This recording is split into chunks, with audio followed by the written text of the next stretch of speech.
मेरा नाम आर्य शर्मा है। जीवन का सफर सुकून भरा गुजर रहा था। माता पिता के प्यार और दुलार में पल रहा था कि एक दिन तकदीर ने ऐसा पलटा खाया कि सब कुछ ही बदल गया। मैं अभी मुश्किल से 20 साल का हुआ था जब मेरे माता पिता पंडित हरिओम शर्मा और माता पार्वती देवी एक सड़क दुर्घटना में हमेशा के लिए मुझसे बिछड़ गए। मैं उनकी इकलौती संतान था। मेरे हर दुख को अपना दुख समझते थे और मुझे कभी गर्म हवा भी नहीं लगने दी थी। लेकिन शायद किस्मत में कुछ और ही लिखा था कि अब मुझे कड़ी इम्तिहानों से गुजरना था। माता पिता के बाद मैं और मेरी चाची दक्षा देवी शर्मा अकेले रह गए। चाची मेरी माँ की छोटी बहन थी और माता पिता के करीबी रिश्तेदारों में से थीं। उनका दिल प्यार से भरा हुआ था और वह मेरी माँ की तरह ही मेरा ख्याल रखती थीं। दक्षा देवी बहुत पढ़ी लिखी और समझदार महिला थीं। वह शहर के एक मशहूर और प्रतिष्ठित दिया गणेश विद्या मंदिर में बतौर शिक्षिका काम करती थीं। अपनी उम्र के लिहाज से वह बिल्कुल भी बड़ी नहीं लगती थीं। हकीकत में वह 42 साल की होकर भी 30 की मालूम होती थीं। उनका रंग गोरा, आंखें बड़ी, बाल लंबे और घने, शरीर स्मार्ट और चेहरा गरिमामय था। उनके चेहरे पर हमेशा एक नरम सी मुस्कान रहती थी जो उनकी खूबसूरती में 4 चांद लगा देती थी। मेरा ध्यान कभी उनकी बाहरी खूबसूरती पर नहीं गया था क्योंकि मेरी सारी चिंता अपने भविष्य के लिए थी कि अब क्या होगा। माता पिता के जाने के बाद मेरी शिक्षा भी रुक गई थी और मुझे समझ नहीं आ रहा था कि मैं क्या करूं। मैं बस अपनी किस्मत को कोस रहा था और तकदीर के फैसलों को समझने की कोशिश कर रहा था। एक शाम जब मैं उदास चेहरे के साथ निवाले तोड़ रहा था, चाची ने प्यार से मेरे कंधे पर हाथ रखा और पूछा, आर्य, क्या बात है? क्यों इतने परेशान हो? मैंने नजरें झुकाकर कहा, चाची, मुझे अपने भविष्य की चिंता खाए जा रही है। मुझे समझ नहीं आ रहा कि मैं अब क्या करूं। शिक्षा भी अधूरी रह गई है और कोई नौकरी भी नहीं मिल रही। चाची ने मेरी आंखों में देखते हुए कहा, आर्य, घबराओ मत, भगवान सब अच्छा करेंगे। मैं तुम्हारे साथ हूं। फिर उन्होंने आगे कहा, जिस स्कूल में मैं पढ़ाती हूं वहां एक और शिक्षिका की जरूरत है। अगर तुम चाहो तो मैं तुम्हारी बात कर सकती हूँ। तुम्हें अंग्रेजी तो अच्छी आती है ना? यह सुनकर मेरे चेहरे पर एक हल्की सी मुस्कान आ गई, जैसे अंधेरे में रोशनी की कोई किरण नजर आई हो। वीडियो पर आगे बढ़ने से पहले यदि आपने हमारे चैनल को सब्सक्राइब नहीं किया है तो कृपया सब्सक्राइब करें और उसके बगल में घंटी को चालू करें। मैंने तुरंत कहा, जी चाची, मैं घर बैठा हुआ हूँ। अगर काम बन जाए तो बहुत अच्छा होगा। मैं अंग्रेजी में अच्छा हूँ, खासकर कॉलेज में मेरी अंग्रेजी बहुत अच्छी थी। चाची ने सिर हिलाया और कहा, अच्छा, तो मैं कल गुरुदेव से बात करूंगी। रात को हम सो गए, लेकिन मुझे नींद नहीं आ रही थी। मैं सुबह का इंतजार कर रहा था। अगली सुबह चाची मेरा नाश्ता बनाकर स्कूल चली गईं। उन्होंने मुझसे कहा कि वह आज स्कूल के महाराज गुरुदेव आशुतोष त्रिपाठी मालिक से बात करेंगी। गुरुदेव आशुतोष त्रिपाठी एक बहुत नेक दिल और धर्मनिष्ठ इंसान थे। उनका स्कूल उनके पिता के नाम पर था और वह अपने इलाके में बहुत इज्जत और सम्मान से देखे जाते थे। मैंने हाँ में सिर हिलाया और सोचने लगा कि यह तो बहुत बेहतर होगा कि चाची और मैं एक ही स्कूल में होंगे और हमें कोई मुश्किल भी नहीं होगी। हम साथ आ जा सकेंगे और चाची भी मेरा मार्गदर्शन कर सकेंगी। यही सोचते हुए मैं उठा, नाश्ता किया और अपनी बाइक निकालकर घर से बाहर घूमने निकल गया। मेरा दिल बेचैनी और उम्मीद के मिले जुले जज्बातों से भरा हुआ था। यूं ही घूमते फिरते मैं अपने कॉलेज के पुराने दोस्त बलराम सिंह के ठिकाने पर पहुंच गया। बलराम सिंह एक लंबा, मजबूत और खुशमिजाज नौजवान था। उसके घुंघराले बाल और हमेशा मुस्कुराता चेहरा उसे खास बनाता था। बलराम से मेरी दोस्ती कॉलेज के दिनों में पक्की हुई थी। हम दोनों ने कॉलेज में एक साथ बहुत से मुश्किल वक्त देखे थे और एक दूसरे का सहारा बने थे। उसे देखकर मैंने तुरंत बताया, बलराम, मेरे माता पिता के बाद जीवन बहुत मुश्किल हो गया था, लेकिन अब चाची ने एक उम्मीद की किरण दिखाई है। मैं कल से एक स्कूल में पढ़ाने जाऊंगा क्योंकि मैं अभी कॉलेज नहीं जाता था और मेरे पास कोई खास अनुभव भी नहीं था। बलराम ने मेरी बात गौर से सुनी और फिर मुस्कुराकर कहा, आर्य, तेरे मुंह पर बहुत एहसान है। तू तो मेरे लिए भगवान की तरह है। मैंने अतीत में उसकी एक मुश्किल में मदद की थी जब वह कॉलेज के एक हंगामे में फंस गया था और मैंने उसे बचाया था। कॉलेज की जिंदगी तो वैसे भी यारों दोस्तों के लिए होती है। मैंने कहा, बलराम, वह मेरा फर्ज था। तुम मेरे सबसे अच्छे दोस्तों में से हो। हमारी दोस्ती तो बचपन से है। बलराम ने तुरंत अपने नौकर से कहा, अरे ओ महेश, जल्दी से गर्मा गर्म अदरक वाली चाय ले आ। उसने कहा, अच्छा, चाय आ गई है जो मैंने पहले से मंगवाई थी। हमने मिलकर चाय पी और खूब गपशप लगाई। हमने कॉलेज के पुराने किस्से याद किए, हंसी मजाक किया और अपनी जिंदगी की मुश्किलों और भविष्य के मंसूबों पर बात की। हंसी मजाक करते 12 बज गए। मैं वापसी की राह लेने लगा। मुझे इस दुनिया के बारे में इतना मालूम न था कि यह इतनी जालिम भी हो सकती है। माता पिता के जाने के बाद मेरी आंखों से मासूमियत का पर्दा हट चुका था। बलराम के पिता जनरल प्रताप सिंह फौज में एक बड़ी पोस्ट पर थे, लेकिन उन्होंने कभी इसका इजहार नहीं किया था और हमेशा एक आम इंसान की तरह जिंदगी गुजारी थी। हम शुरुआत में हरिपुर के इलाके के एक छोटे से गांव नंगला कॉलोनी में रहते थे, लेकिन बाद में लाहौर आ गए थे। बलराम एक कट्टर पंजाबी था। उसके पास बहुत जमीन थी और वह एक बड़े राजपूत खानदान से था। वह मेरा कॉलेज से दोस्त था और बहुत इज्जत करने वाला, बावफा और यारों का यार था। उसकी दोस्ती पर मुझे फख्र था। मैं घर पहुंचा तो चाची वापस आ चुकी थी और उनके चेहरे पर एक सुकून और खुशी की झलक थी। उन्होंने मुझे देखते ही पूछा, आर्य कहाँ थे? मैं कब से तुम्हारा इंतजार कर रही थी। मैंने कहा, चाची मैं अपने दोस्त बलराम के यहाँ गया हुआ था। मैंने यह भी बताया कि बलराम का उपनाम भी मैंने ही दिया था, क्योंकि वह हमेशा मजबूत और ताकतवर रहने की बातें करता था। चाची ने मुस्कुराकर कहा, अच्छा चलो खाना खाओ, मैं आज बाहर से तुम्हारी पसंद की पाव भाजी लेकर आई थी। चाची ने गर्मा गर्म पाव भाजी थालियों में डाली और हम खाने लगे। खाने के दौरान चाची ने बताया, आर्य कल तुम्हें इंटरव्यू के लिए जाना है। ये खबर सुनकर मुझे खुशी और हैरत का एहसास हुआ। मैंने जल्दी से पूछा, जी चाची क्या बात हो गई? क्या गुरुदेव मान गए हैं? चाची ने जवाब दिया, हाँ मेरी बात गुरुदेव से हो गई है। वह बहुत अच्छे इंसान हैं। उन्होंने तुम्हारी काबिलियत पर भरोसा किया है। उन्होंने कहा कि जब तक कोई और अच्छी नौकरी नहीं मिलती तब तक तुम यही मेरे सामने रहोगे। तुम्हारा जेब खर्च भी निकलता रहेगा और तुम्हारी शिक्षा भी जारी रहेगी। मैंने तुरंत हाथ जोड़कर कहा, चाची आपका बहुत बहुत शुक्रिया। आपने मेरी बहुत बड़ी मुश्किल आसान कर दी है। आप मेरी माँ की तरह हो और आपने मेरा बहुत ख्याल रखा है। चाची ने प्यार से मेरे सर पर हाथ फेरा और कहा, बेटा कोई बात नहीं, तुम मेरे बेटे जैसे हो। इसी दौरान हम खाना खत्म कर चुके थे। मैंने उठकर बर्तन उठाए और रसोई की तरफ जाने लगा। चाची भी मेरे साथ हाथ बटाने लगीं। उन्होंने कहा, मुझे भी बर्तन धोने में तुम्हारी मदद करनी है। मैं रसोई में जाकर बर्तन धो रहा था कि चाची ने कहा, आर्य क्यों ना एक कप अदरक वाली चाय हो जाए, मेरा सर दुख रहा है और सफ़र की थकान भी है। मैंने कहा, चाची मुझे भी तलब हो रही है, खासकर बलराम के पास चाय पीने के बाद मुझे अच्छी चाय की आदत हो गई है। फिर चाची ने चाय के लिए पानी रखा, दूध डालकर बहुत अच्छी सी दूध पत्ती चाय बनाई जिसमें अदरक और इलायची की खुशबू फैली हुई थी, और बरामदे में आ गई। हम दोनों चाय पीते हुए इधर उधर की बातें करते रहे, माता पिता की यादें ताज़ा की और अपने भविष्य के विभिन्न पहलुओं पर रोशनी डालते हुए चाय खत्म की। चाची ने कहा, चलो बाजार से कुछ सब्जी और कुछ ज़रूरी चीज़ें लेकर आते हैं। मैंने पूछा, पैदल चलें या बाइक पर? चाची बोली, बाइक पर ही चलते हैं। पैदल जाने में वक़्त ज़्यादा लगेगा और गर्मी भी है। मैंने अपनी बाइक स्टार्ट की और चाची ने घर का दरवाज़ा खोला। मैंने बाइक बाहर निकाली और चाची ने दरवाज़ा बंद करके ताला लगाया और मेरे पीछे बैठ गईं। चाची जब भी बाजार जाती एक बड़ी शॉल, दुपट्टा ओढ़ लेती थीं, जो उनके पूरे शरीर को ढक लेता था। चाची ने कहा, बेटा मुझे अब शहर वाले बाजार ले चलो, वहाँ से कुछ अच्छे कपड़े लेने हैं, तुम्हारे लिए भी और अपने लिए भी। मैं आपको बता दूं कि हम रायवंड रोड पर एक छोटे से गांव श्री कृष्णा नगर में रहते थे। मैंने चाची से कहा, चाची यहीं करीब से ही जो लेना है ले लेते हैं, शहर तक जाने की क्या ज़रूरत है? तो चाची ने मुस्कुराकर कहा, नहीं आर्य, आज लंबी ड्राइव पर जाने का मूड है और तुम्हें भी तो शहर दिखाना है। मैंने कहा, जी अच्छा। चाची मेरे साथ थोड़ा करीब होकर बैठ गई ताकि मुझे ड्राइव करने में आसानी हो। कुछ देर चलने के बाद चाची ने कहा, आर्य किसी जगह पर बाइक रोक लो। मैंने पूछा, क्यों चाची सब ठीक है ना? उन्होंने कहा, बस रोको तो सही। चाची का खूबसूरत रूप और अनारकली का सफ़र। फिर मैंने बाइक साइड पर रोक ली और चाची जल्दी से नीचे उतरी और अपनी शॉल उतारकर एक कपड़े के थैले में डाल ली।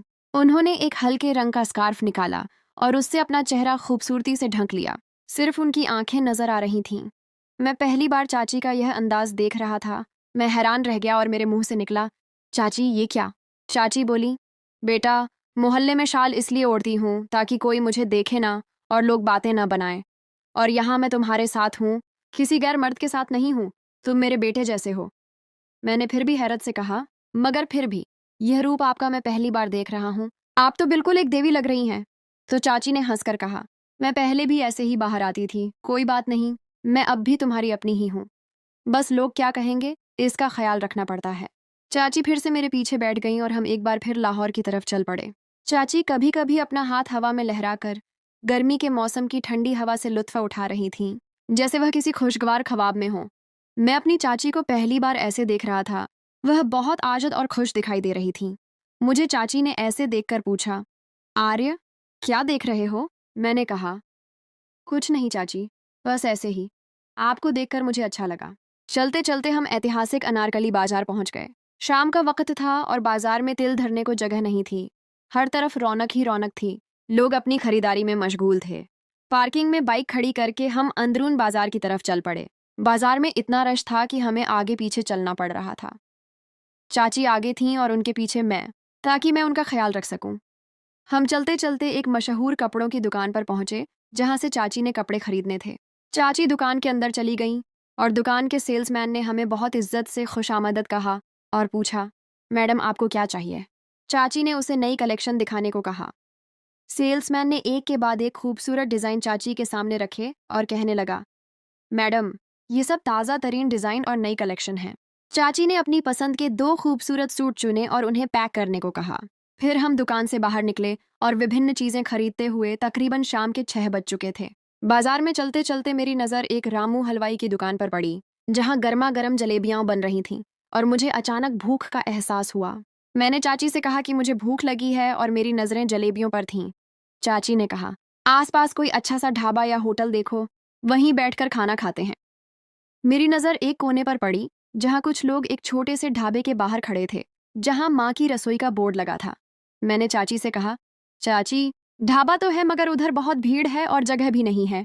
चाची बोली, ठीक है, जैसी तुम्हारी मर्जी, हम किसी और जगह देख लेते हैं। मैंने कहा, उधर से कुछ बिस्कुट और बोतल ले लेते हैं और फिर किसी अच्छे होटल में चलते हैं। हम एक दुकान से कुछ बिस्कुट और ठंडी बोतलें लेकर बाइक की तरफ वापस आने लगे। बाजार में रश बहुत ज्यादा था। जैसे तैसे करके हम बाइक के पास पहुंचे और सुकून का सांस लिया। मैंने पार्किंग वाले को पैसे दिए। हम वहां से निकलने ही लगे थे कि आगे एक बूढ़े भिखारी ने जल्दी से हमारे पास आकर कहा, बेटा, भगवान तुम्हारा जोड़ा सलामत रखे, बीबी भगवान के नाम पर कुछ दे दो। उसने चाची को इशारा करके कहा, तुम्हारा जोड़ा सलामत रहे। इस भिखारी ने चाची को मेरे साथ जोड़ा समझ लिया था। ये सुनकर मैं थोड़ा हैरान हुआ और मुस्कुरा दिया। मैंने बिना कुछ बोले उसे 100 रुपए दिए और कहा, निकलो अब यहाँ से, दम घुट रहा है, बहुत रश है। मैं बाइक लेकर आगे बढ़ा। रास्ते में थोड़ा आगे जाकर मुझे एक साफ सुथरा और मशहूर होटल छन्नीलाल ढाबा नजर आया। मैंने वहां ब्रेक लगा दी और हम होटल के अंदर चले गए। हमने खाना ऑर्डर किया, दाल मखनी और रोटी, और खाने लगे। चाची के चेहरे के तासुरात देखकर कुछ मायूसी और थकान लग रही थी। मैंने पूछा, चाची, आप मायूस हैं या थकी हुई हैं? चाची बोली, नहीं बेटा, मैं मायूस नहीं हूँ, बस थोड़ी थकी हुई हूँ। कुछ देर के बाद खाना खत्म हो गया। मैंने कहा, अब घर की तरफ चलना चाहिए, तो हम घर के लिए निकल पड़े। स्कूल में नया ठिकाना और अलमारी का रहस्य। घर आकर मैं जल्दी सो गया, क्योंकि सुबह मुझे चाची के साथ स्कूल भी जाना था और नई नौकरी की तैयारी करनी थी। अगली सुबह मैं उठा, ताज़ा दम हुआ, पूजा की और चाची के साथ स्कूल चला गया। स्कूल पहुंचकर चाची ने मुझे एक छोटे से कमरे में बैठने को कहा, जो मेहमानों के लिए खास था, और यह भी कहा कि थोड़ी देर में तुम्हें गुरुदेव आशुतोष त्रिपाठी पीरियड लेने के लिए बुलाएंगे। थोड़ी देर में गुरुदेव आशुतोष त्रिपाठी आए। उनके चेहरे पर एक रूहानी चमक थी। वह सर पर टीका लगाए हुए थे और बोले, आर्य बेटा, आज बस एक क्लास होगी तुम्हारी, अंग्रेजी की 9वीं जमात को पढ़ाना है। मैंने कहा, ओके जी, गुरुदेव। और फिर मैं इस कमरे में बैठा। आज के दिन के बारे में अंदाज़ा लगा रहा था कि मेरी ज़िंदगी के लिए यह नौकरी कितनी अहमियत की हामिल है। यह मेरी ज़िंदगी का सबसे अहम दिन था। मैं इन्हीं सोचों में गुम था कि चाची वहां आ गईं और कहने लगीं, आर्य, आज हम घर नहीं जाएंगे, यहीं स्कूल के हॉस्टल में ही रुकेंगे। कल दिन की क्लास लेकर हम दोपहर के बाद अपना कुछ ज़रूरी सामान यहाँ शिफ्ट कर लेंगे। यह हॉस्टल सिर्फ शिक्षकों के लिए है। मैंने कहा, जी, जैसी आपकी मर्जी, मैं तैयार हूँ। चाची वापस बाहर चली गईं। कुछ देर यूं ही बैठा सोचता रहा। फिर अचानक दरवाज़ा खुला। गुरुदेव अंदर आए और कहने लगे, चलो बेटा, चलकर अपना पीरियड अटेंड करके आओ, बच्चे तुम्हारा इंतजार कर रहे हैं। मैं उठा, गुरुदेव से इजाज़त ली और बाहर क्लास की तरफ निकल गया। क्लास में गया, बच्चों को खामोश कराया, अपना तारुफ करवाया कि मेरा नाम आर्य शर्मा है और मैं आपका अंग्रेजी का नया शिक्षक हूँ। मैंने उन्हें पढ़ाने में मशगूल हो गया। इन बच्चों की खास क्लास थी जो मुझे गुरुदेव ने बताई थी कि इन्हें 2 घंटे पढ़ाना है। मैं इन्हें पढ़ाने में मशगूल हो गया। पढ़ाते पढ़ाते पता ही नहीं चला कब 4 बज गए और घंटी बज गई। मुझे बहुत थकान भी हो गई थी। जब मैं क्लास से बाहर आया तो चाची हंसते हुए खड़ी थीं। मैं उनके पास रुका तो चाची ने पूछा, पहला दिन कैसा रहा आर्य? मैंने कहा, अच्छा रहा चाची, बच्चे बहुत समझदार थे और उन्हें पढ़ाने में मज़ा आया। चाची भी खुश हो गईं। इतने में बच्चों की छुट्टी का वक्त हुआ। स्कूल की घंटियां बजीं और बच्चे अपना अपना बैग उठाए स्कूल से बाहर दौड़ना शुरू हुए। हम बच्चों को देख रहे थे। बच्चों के माता पिता उन्हें लेने में मशगूल थे और हर तरफ हंसी मजाक का माहौल था। मैंने चाची से कहा, मैं गुरुदेव के साथ बैठने जा रहा हूँ। चाची ने कहा, ओके, मैं तुम्हें यहीं मिलूंगी। मैं उन्हें वहीं छोड़कर अंदर चला गया। कुछ देर गुरुदेव के साथ बैठा रहा और अपने पहले दिन का अनुभव उनसे साझा किया। गुरुदेव ने मुझे बहुत शाबाश दी और कहा कि तुम बहुत अच्छे शिक्षक बनोगे। चाची ने फोन करके कहा, आर्य, जाओ, जाकर अपना और मेरा बिस्तर और कुछ कपड़े यहाँ ले आओ। हमें आज यहीं हॉस्टल में रुकना है। तो मैंने अपनी बाइक निकाली और घर चला गया। कुछ देर में घर पहुंचकर मैंने दरवाज़ा खोला, बाइक अंदर की और जल्दी से कमरे में जाकर अपना बिस्तर बांधा और फिर बाहर रख लिया। जब मैं चाची के कमरे में गया तो मुझे कुछ कपड़ों के बारे में कहा गया था जो अलमारी में रखे थे। मैं जैसे ही अलमारी में कपड़े देख रहा था कि अलमारी के पिछली जानिब एक पुराने फ्रेम में किसी अनजान पुरुष की तस्वीर थी जो कि मैंने कभी नहीं देखी थी। यह एक खूबसूरत और संजीदा पुरुष की तस्वीर थी। उसकी आंखों में गहरी सोच और चेहरे पर एक नरम मुस्कान थी। लेकिन अब मैं तजस्सुस में पड़ गया था कि यह व्यक्ति कौन है और यहाँ क्या कर रहा है। आखिर यह व्यक्ति है कौन? मेरे दिमाग में बहुत सारे ख्याल आने लगे। मुझे समझ नहीं आ रहा था कि क्या करूं। वह तस्वीर और बाकी चीजें जैसे तरतीब से रखी हुई थीं, मैंने उसी तरह छोड़ दी ताकि चाची को महसूस न हो कि मैंने तस्वीर देखी है। मैंने चाची के बताए हुए कपड़े उठाए और चाची का बिस्तर लपेटकर एक बड़ी शाल में बांध दिया और अपने कपड़े और बिस्तर भी जमा करके बांध लिया। बाइक पर रखकर बाइक को दरवाजे के बाहर कर दिया, अंदर से भी ताले लगाए और बाहर से ताले लगाकर वापस स्कूल की तरफ चल दिया। कुछ देर में मैं स्कूल पहुंच गया, मगर मेरे दिमाग में वह व्यक्ति था और मुझे इस तस्वीर का राज जानने की बेचैनी थी। मैं चाची को तलाश करने ऊपर गया। दफ्तर देखा, कोई नहीं था। कमरे की तरफ गया, वहां भी कोई नहीं था। फिर सोचा कि ऊपर छत पर होंगे, तो छत पर गया तो सिर्फ श्रीनिवास सर ही दीवार से टेक लगाए खड़े थे और किसी से फोन पर बात कर रहे थे। यहाँ आपको बताता चलूं कि श्रीनिवास सर भी स्कूल में ही हिंदी पढ़ाते थे। वह एक संजीदा मिजाज और अपने काम से काम रखने वाले शिक्षक थे। मेरी आहट सुनकर श्रीनिवास सर ने मेरी तरफ देखा और इशारे से नीचे की तरफ उंगली की, तो सामने स्कूल के पिछली साइड पर बने शिक्षकों के रिहायशी मकान के बरामदे में चाची थीं और चाची ने मेरी तरफ इशारा किया। मैं बिना कुछ बोले नीचे चला गया, जाकर अपना बिस्तर उठाया और स्कूल के पिछले दरवाजे से होते हुए उस घर में पहुंच गया। चाची ने कहा, आर्य बेटा, ताज़ा दम हो लो, साथ में अटैच बाथरूम है, फिर हम बातें करते हैं। मैं ताज़ा दम हुआ और फिर चाची से कहा कि इधर बाजार का एक चक्कर लगाता हूँ, कुछ और ज़रूरी चीज़ें लानी हैं। चाची ने इजाज़त दी, मगर कहा कि मैं भी साथ चलती हूँ, थोड़ा ठहर जाओ। तो मैं ठहर गया। कुछ देर में चाची भी तैयार हो गईं। मैं तुरंत बाहर निकलकर बरामदे में आ गया। पीछे चाची भी बाहर आ गईं। हम बाहर आए ही थे कि श्रीनिवास सर भी घर में दाखिल हो रहे थे। श्रीनिवास सर ने हमें देखकर पूछा, बेटा कहाँ जा रहे हो? मैंने कहा, सर मैं बाजार जा रहा था और चाची भी साथ चलने को कह रही हैं। तो श्रीनिवास सर ने कहा, ठीक है, जाओ, ध्यान से जाना, आराम से बाइक चलाना और देर न करना। मैंने कहा, ओके सर जी। हम जैसे ही घर के मेन गेट से निकले, मुझे याद आया कि बाइक तो स्कूल के आंगन में खड़ी है। मैंने चाची को कहा, आप यहाँ ठहरें, मैं इधर से बाइक निकाल लाऊं। तो चाची वहां रुक गई। थोड़ी देर में मैं बाइक के साथ चाची के सामने मौजूद था। हम बाइक लेकर निकल गए। थोड़ी दूर ही एक छोटा सा बाजार था जहाँ स्थानीय दुकानें थीं। फिर हम बाजार पहुंच गए। चाची ने कुछ सामान लेना था, वह लिया। कुछ ताज़ा सब्जी ली और मैंने कहा कि मैं यहाँ जगत राम के ढाबे पर मशहूर अदरक वाली चाय पीता हूँ। तो हम जगत राम के ढाबे में चले गए, चाय का ऑर्डर दिया, गर्मा गर्म चाय पी और वापस स्कूल की तरफ चल पड़े। स्कूल में नया दिन और मिस दिव्या का आगमन। कुछ देर में हम वापस आ गए। हम स्कूल में पहुंचकर बाइक से उतरकर घर के अंदर चले गए। चौकीदार से दरवाजा खुलवाया और बाइक अंदर करके सीधा घर में आ गया, जहां पर श्रीनिवास सर और एक और शिक्षिका मिस दिव्या मेहरा आमने सामने चारपाई पर बैठे थे और खुशगवार गपशप चल रही थी। मिस दिव्या एक खूबसूरत और दिलकश महिला थीं।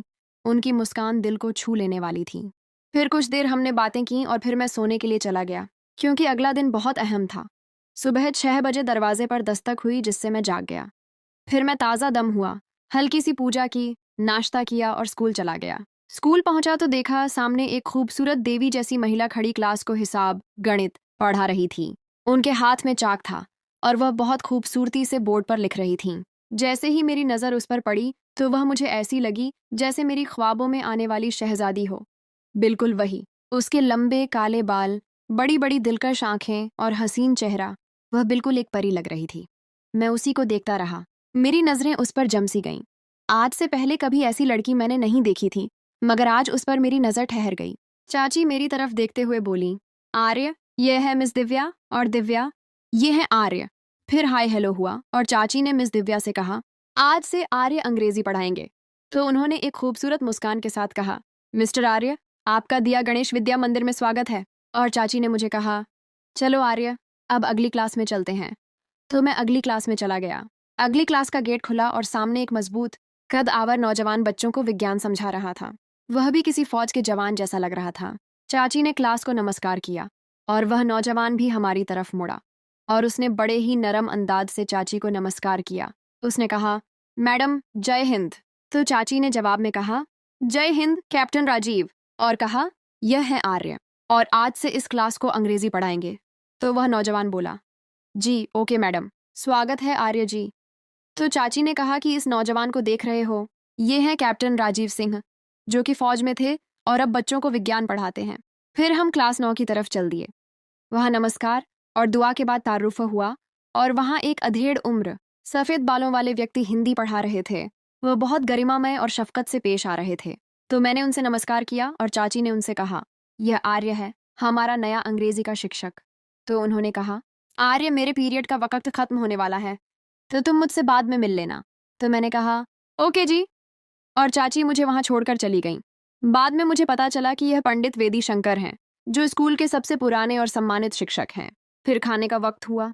हम सब शिक्षकों ने मिलकर एक साथ दोपहर का खाना खाया।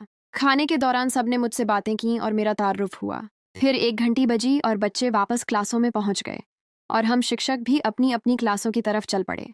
मैं मिस दिव्या की क्लास को अंग्रेजी पढ़ाने चला गया, तो मिस दिव्या मेरे पीछे पीछे आ गईं। मुझे बहुत अच्छा लगा जब वह मेरे पास आकर खड़ी हुई और मुझे एक अलग ही महसूस हो रहा था, जैसे मैं किसी खूबसूरत परी को देख रहा हूँ। वह मुझे पढ़ाता देख रही थी और साथ साथ मुस्कुरा रही थी। मैंने उनसे कहा, जी, आप मुस्कुरा क्यों रही हैं? तो वह बोली, मैं भी आपकी तरह ऐसे ही नई नई आई थी और आज एक शिक्षिका खड़ी हूँ। आपके पढ़ाने का अंदाज अच्छा है। मैंने कहा, चलें ठीक है जी, क्लास के बाद बात करेंगे। तो वह मुस्कुराकर ओके कहकर क्लास से बाहर चली गई। मैं बच्चों को पढ़ाने में मशगूल हो गया और मुझे बच्चों के साथ पढ़ाने में बहुत मज़ा आ रहा था।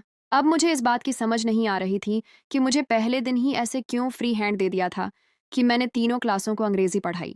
मैंने अपना पीरियड खत्म करके बच्चों को काम देकर क्लास से बाहर आया तो मैं फौरिग था क्योंकि तीनों क्लास के पीरियड मुकम्मल हो चुके थे। जैसे ही मैं क्लास से बाहर निकला तो सामने मिस दिव्या खड़ी थी और मैंने उनको कहा कि पीरियड खत्म हो चुका है, आप जा सकती हैं। उन्होंने कहा, ओके जी, और वह दरवाज़ा खोलते हुए अंदर चली गईं। मैं बाहर खड़ा होकर खुली सांसें लेने लगा और सोचने लगा कि आखिरकार आज मैं एक अच्छी नौकरी पर लग गया हूँ। अब मैं अपनी ज़िंदगी दोबारा शुरू कर सकता हूँ। ये सोचते ही मैं न जाने कहाँ कहाँ के ख्वाब देखने लगा। जैसे ही मेरा ध्यान बटा तो देखा मेरे पीछे मिस दिव्या और चाची दोनों खड़ी थीं। मुझे देखकर मिस दिव्या बोली, आर्य, क्या तुम इस नौकरी से खुश नहीं हो? तुम्हारे चेहरे पर कोई खुशी नहीं दिखाई दे रही। मैंने कहा, मैं खुश हूँ, बस माता पिता की याद आ रही है। बाकी 2-4 दिन में बच्चों के साथ भी दिल लग जाएगा। तो वह मुस्कुराकर बोली, मुझे तो तुम बहुत सादे और मासूम लग रहे हो, क्या तुम्हारा कोई दोस्त है? मैंने कहा, मिस दिव्या, मैं किसी में दिलचस्पी नहीं रखता, मैं खुद ही अपना दोस्त हूँ और मैं खुद ही अपने साथ हूँ। तो मिस दिव्या ने कहा, यह अच्छी बात है। चाची ने मिस दिव्या से कहा, बस एक दोस्त है बलराम, वह उसके सिवा और कोई नहीं, मगर उसके साथ भी हफ्ते में एक बार ही मुश्किल से मिलता है। तो मिस दिव्या ने कहा, कोई बात नहीं, शिक्षक की जिंदगी में अक्सर ऐसा ही होता है। ऐसे ही हम काफी देर तक बातें करते रहे और बच्चों की छुट्टी का वक्त हो गया था। मिस दिव्या भी हमारे पास आ पहुंची और वह भी हमसे बातों में मशगूल हो गई। फिर गुरुदेव और कैप्टन राजीव सिंह भी आ गए। उन्होंने भी हमें ज्वाइन कर लिया। हम स्कूल के बरामदे में खड़े गेट की तरफ देख रहे थे, बच्चों को जाते हुए। बच्चों के माता पिता आते, बारी बारी अपने बच्चों को लेते, बाहर जाते। ऐसे ही हम उन्हें देखकर हंस रहे थे, बातें कर रहे थे कि मिस दिव्या भी आकर मेरे साथ खड़ी हो गईं। फिर गुरुदेव ने कहा, आइए बैठकर बातें करते हैं। तो दिव्या छत पर चली गईं। वह अक्सर ऐसा ही करती थीं। कुछ देर बातें करने के बाद मुझे गुरुदेव ने कहा, आर्य, जाओ और दिव्या को बुला लाओ। वह हमेशा ऊपर अकेली खड़ी होकर अतीत को याद करके रोती रहती है। मुझे यह सुनकर हैरत हुई, दिव्या जैसी हंसती मुस्कुराती लड़की को क्या गम हो सकता है। मैं सीढ़ियां चढ़ते हुए ऊपर पहुंचा तो देखा एक हसीना दीवार के साथ खड़ी हुई इस गर्मी में भी दोपहर के वक़्त कुछ याद करके रो रही थी। उसके आंसू उसके गालों पर बह रहे थे और वह अपनी ही दुनिया में गुम थी। मैं उसके पीछे पहुंचकर उसे आवाज़ दी, मिस दिव्या जी, आपको नीचे सब बुला रहे हैं। तो उसने मुझे चौंक कर देखा और कहा, आप यहाँ क्या कर रहे हैं? मैं अभी आ रही हूँ। तो मैंने कहा, जी, आपको नीचे सब याद कर रहे हैं और गुरुदेव ने खास तौर पर कहा है कि आप फौरन नीचे आए। मुझे भी उस पर तरस आया और मैं जानबूझकर झूठ बोलते हुए कहा कि गुरुदेव आपको बुला रहे हैं कि अभी नीचे आए। उसने जल्दी से अपना चेहरा ठीक किया, आंसू पोंछे और मेरे पीछे चलने लगी। हम नीचे पहुंचे तो उसने बेझिझक गुरुदेव से कहा, गुरुदेव, आपने मुझे इतनी जल्दी में क्यों बुलाया? तो गुरुदेव ने मुस्कुराकर कहा, नहीं बेटा, मैंने आर्य से कहा था, इसे कहो नीचे आए। मैंने कहा, गुरुदेव, यह ऊपर खड़ी रो रही थी, तो मैंने मुनासिब नहीं समझा कि इसे इस तरह तन्हाई में खड़ी होकर रोते हुए छोड़ दूं। तो गुरुदेव ने कहा, आर्य बेटा, तुमने अच्छा किया है। दिव्या को चाची ने प्यार से कहा, आओ बेटा, यहाँ पर बैठ जाओ। और हम कुछ देर उसे हंसाने की कोशिश करते रहे ताकि वह अपना गम भुला सके। आर्य की अनूठी दुनिया, तकदीर का नया मोड़, भाग 2। आर्य की जिंदगी में एक नया अध्याय खुल चुका था। अलमारी में मौजूद वह रहस्यमय तस्वीर, दिव्या का दुख भरा अतीत और स्कूल के ये नए रिश्ते, सब मिलकर एक अनूठी कहानी बन रहे थे। क्या आर्य दिव्या के अतीत का राज जान पाएगा? और क्या आर्य की जिंदगी का यह नया मोड़ उसे वास्तविक खुशियां दे पाएगा? मैंने और चाची दक्षा देवी ने मिस दिव्या मेहरा को हंसाने की बहुत कोशिश की, लेकिन उनके चेहरे पर एक अजीब सी उदासी छाई हुई थी। वह थोड़ी देर बाद खुद ही मुस्कुरा दी, मगर उनकी आंखों में वह गहरा गम साफ दिखाई दे रहा था। ये देखकर मेरा दिल दुखा। मुझे समझ नहीं आ रहा था कि इतनी खूबसूरत और हंसती मुस्कुराती लड़की के पीछे कौन सा गम छिपा है। मेरे मन में बार बार वह अलमारी वाली तस्वीर घूम रही थी और अब दिव्या का गम मुझे उस तस्वीर से जोड़ता हुआ महसूस हो रहा था। कुछ देर बाद गुरुदेव आशुतोष त्रिपाठी और कैप्टन राजीव सिंह भी हमारी बातों में शामिल हो गए। गुरुदेव ने दिव्या को समझाया, बेटा, जीवन में दुख सुख आते रहते हैं, हमें भगवान पर भरोसा रखना चाहिए और आगे बढ़ना चाहिए। राजीव ने भी कुछ हंसी मजाक की बातें करके माहौल को हल्का फुल्का करने की कोशिश की। शाम गहरी हो रही थी और हम सब हॉस्टल के कमरों में जाने लगे। चाची ने मेरा कमरा दिखाया, जो उनके कमरे के बिल्कुल बगल में था। दोनों कमरे हॉस्टल के एक कोने में थे और एक साझा बरामदे से जुड़े थे। मैंने अपना सामान रखा और चाची अपने कमरे में चली गईं। मेरे दिल में अब भी दिव्या के गम और उस तस्वीर का कौतूहल था। मुझे महसूस हो रहा था जैसे दिव्या का दुख मेरे माता पिता के बिछड़ने के दुख से मिलता जुलता है। रात को खाने के बाद चाची मेरे कमरे में आई और बोली, आर्य, कैसा लगा नया घर? मैंने कहा, चाची, सब अच्छा है, मगर मुझे आपकी चिंता है। चाची ने प्यार से मेरे हाथ पर हाथ रखा और कहा, मैं ठीक हूं बेटा, तुम अपनी चिंता करो। फिर मैंने धीमे लहजे में पूछा, चाची, एक बात पूछूं? चाची ने कहा, हाँ बेटा, पूछो। मैंने हिचकिचाते हुए कहा, वह अलमारी में एक तस्वीर थी, वह किसकी है? चाची का चेहरा एक पल को सफेद पड़ गया। उनकी आंखों में नमी आ गई, लेकिन उन्होंने खुद को संभाला और कहा, बेटा, वह तुम्हारे चाचा, मेरे पति की तस्वीर है। मैं हैरान रह गया। मैंने अपने चाचा को कभी नहीं देखा था और न ही चाची ने उनका कभी जिक्र किया था। चाची ने मेरी हैरत को भांप लिया और बोली, तुम्हारे चाचा, श्री रामानुज शर्मा, भी कुछ साल पहले एक दुर्घटना में चल बसे थे। मैंने तुम्हें इसलिए नहीं बताया था कि तुम पहले ही अपने माता पिता के गम में थे। मैं तुम्हें और दुख नहीं देना चाहती थी। यह सुनकर मेरा दिल भर आया। मुझे एहसास हुआ कि चाची भी मेरी तरह अकेली हैं और उन्होंने कितने गम छिपाए हैं। मेरा दिल उनके लिए और भी हमदर्दी से भर गया। चाची ने अपने आंसू पोंछे और बोली, खैर छोड़ो इन बातों को, अब हमारी नई जिंदगी है। हमें भगवान ने फिर से एक होने का मौका दिया है। उन्होंने मुझे गले लगाया और मैंने महसूस किया कि यह सिर्फ एक नौकरी नहीं, ये जीवन का एक नया आगाज था, जहां हम दोनों एक दूसरे का सहारा बन सकते थे। उस रात मुझे नींद आ गई, लेकिन अब मेरे मन में सिर्फ दिव्या का गम और मेरे चाचा की कहानी थी। अगले कुछ हफ्ते स्कूल में मेरी जिंदगी सामान्य हो गई। मैं बच्चों को अंग्रेजी पढ़ाने में व्यस्त हो गया। बच्चे भी मुझे बहुत पसंद करने लगे थे, खासकर 9वीं कक्षा के बच्चे, जहां मैंने पहली क्लास ली थी। मिस दिव्या और मैं अक्सर गलियारे में मिलते और हम एक दूसरे से हालचाल पूछते। वह बहुत मिलनसार स्वभाव की थीं और मुझे उनके साथ बात करना अच्छा लगता था। मैंने देखा कि वह एक बेहतरीन गणित शिक्षिका थीं और बच्चे उन्हें बहुत पसंद करते थे। एक दिन छुट्टी के बाद मैं अपने कमरे में बैठा कुछ पढ़ रहा था कि दरवाजे पर दस्तक हुई। मैंने खोला तो सामने मिस दिव्या खड़ी थीं। उन्होंने कहा, आर्य जी, क्या आप व्यस्त हैं? मैंने कहा, नहीं, आइए ना।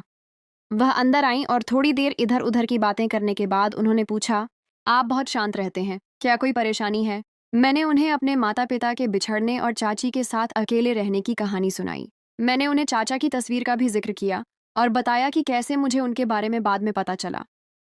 दिव्या ने मेरी बात बहुत ध्यान से सुनी। उनकी आंखों में हमदर्दी थी और फिर अचानक उनकी अपनी आंखों से आंसू बहने लगे। वह बोली, आर्य जी, मेरा भी ऐसा ही एक दुख है। उन्होंने बताया कि उनकी शादी 1 साल पहले हुई थी, लेकिन उनके पति रथवेश शर्मा शादी के कुछ महीने बाद ही एक पहाड़ी दुर्घटना में चल बसे थे। वह एक पहाड़ी क्षेत्रों में एक परियोजना पर काम कर रहे थे जब एक बर्फीला तूफान आया और वह उसमें फंस गए। ये सुनकर मेरा दिल दुखा।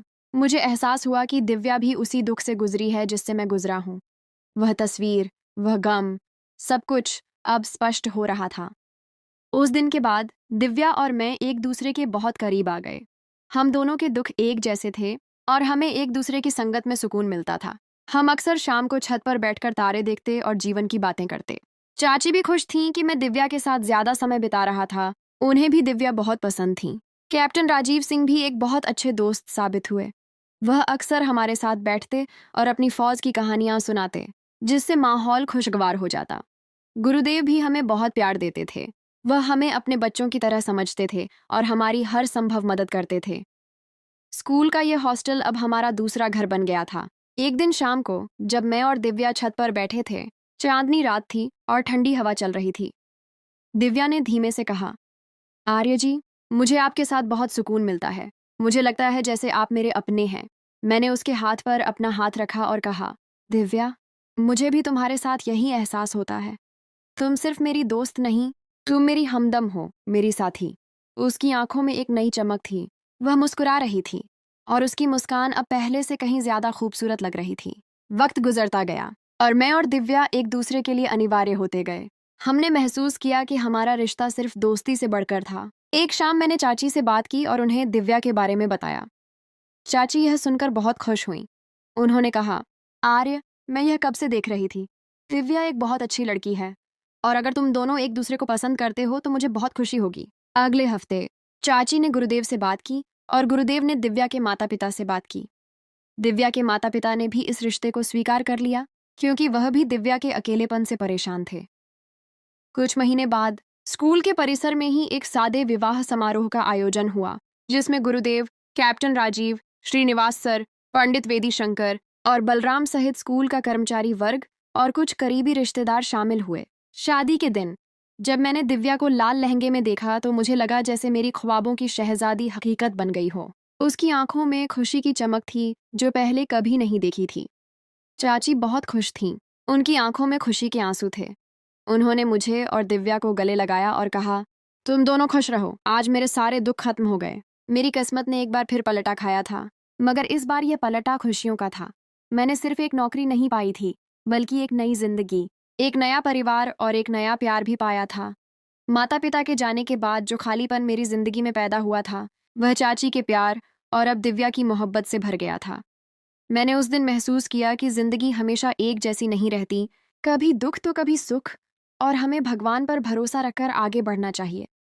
अब मुझे यकीन था कि हमारी जिंदगी हंसती मुस्कुराती गुजरेगी और हम एक दूसरे का साथ हमेशा देंगे।